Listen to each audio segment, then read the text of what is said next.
Hello, welcome again. My name is Maggie Williams, and today I'm recording a knowledge clip on the research cycle and how the research cycle connects to the design cycle, design processes. So to start with research, we do research as a systematic approach to uncovering valuable information. On the one hand, to really understand phenomena, and on the other hand, to describe them. Well, from the point of view of design, it's mainly to base decisions upon and get inspired.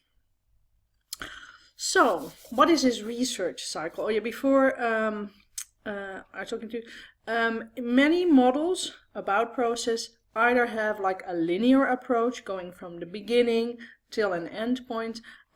But these days, many of these type of models have much more of a cycle form, because they always see, well, okay, you go from one point to the other, but at the end of one cycle, you're again at the starting point of a new cycle. So also in research, we adopt this approach. But the first step of the research cycle is orientation, defining the aim of the research, why are we doing the research, and have within the context of a project, of a larger whole, and then within that research, and we need to define our research questions. And depending on the research questions, also we can think about the actual research methods that we will use. So this is really the whole orientation and setup part. The next step in the research cycle is actually doing the research, the field work, data collection, and then once we've collected all those data, the analysis, the interpretation. What do we do with it? What kind of patterns do we see in the results that we got from our field work? And then in the end, which seems like a really small step, but it's really, really important to take separately, is the translation. So we have interpreted our data, and we translate them into a set of requirements as a part of a design brief, or in a more general form as design inspiration. So that is the translation of your results into the solution. So what is important here is to see that there is a separation between interpretation, or the first analysis of your data, so what is there, what are the commonalities, and then the translation into conclusions. So it is really important to keep these as separate steps, because in the mind of the student, it's very often you immediately translate it, but it's in doing proper research, it's really important to separate these steps. And of course, once you have a solution, you are already on the path to making the next full cycle. Yes. Now, the question is, how does that relate to the design process? Then first, we need to ask the question, which design process? Because there are many ways of describing the design process and many theories. And, some of these will be explained more, and you will really get the proper theoretical background and methodological foundations in the course of implementing business and products in Module 4, but I'm going to give you two examples here. The first is the approach as used by Stanford D School, very famous design school, and they have a very clear overview of steps: empathize, define, ideate, prototype, test. That is how they break up and connect the different steps of the design process.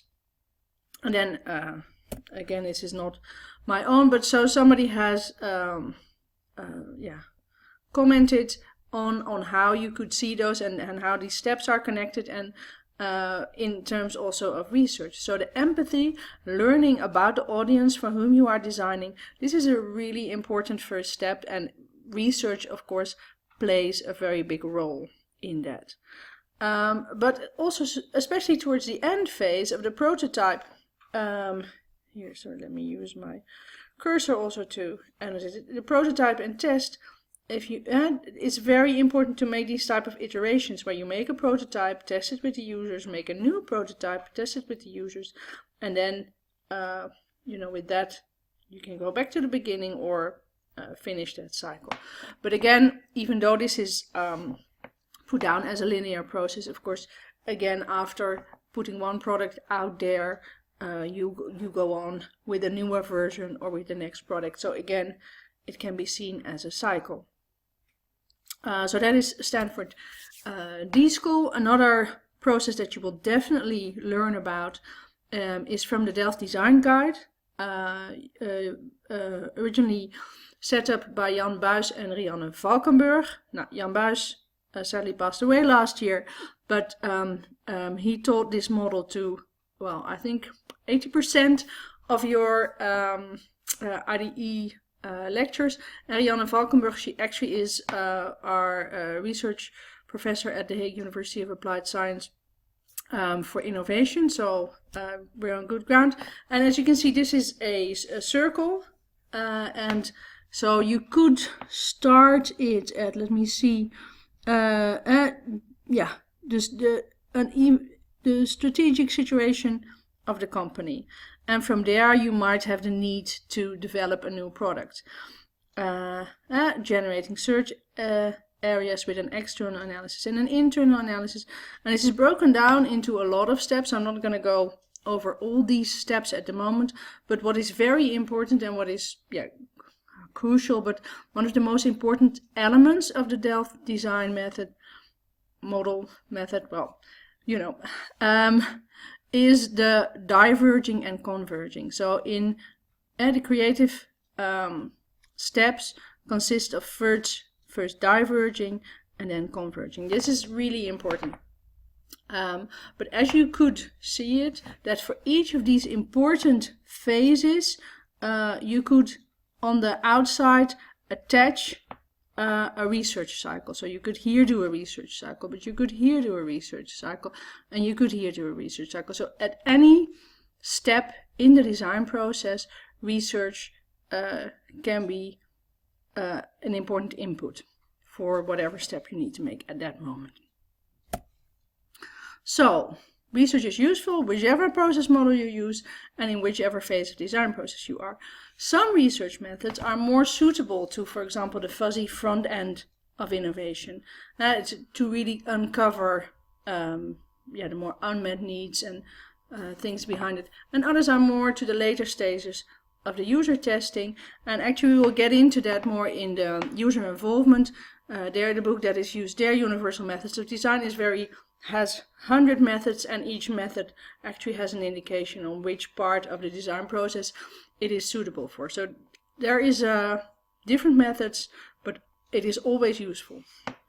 So short example, I taught a minor, service design minor, to develop solutions for smart life rhythms, and so this is a picture from one of the later phases where the student groups did a lot of iterative testing on different prototypes. So they made prototypes and then got potential users in and asked them, gave them a very short instruction, asked them to use it, and in that way they found out, okay, so we can put this guy is from the team, so he puts his hand where the hands are supposed to be put, but all the other people didn't see the markers of the hands and just put their hands in a different position on their prototype. So that was really clear feedback in their prototype. But much earlier on in they did interviews to really find out what people actually needed at that moment.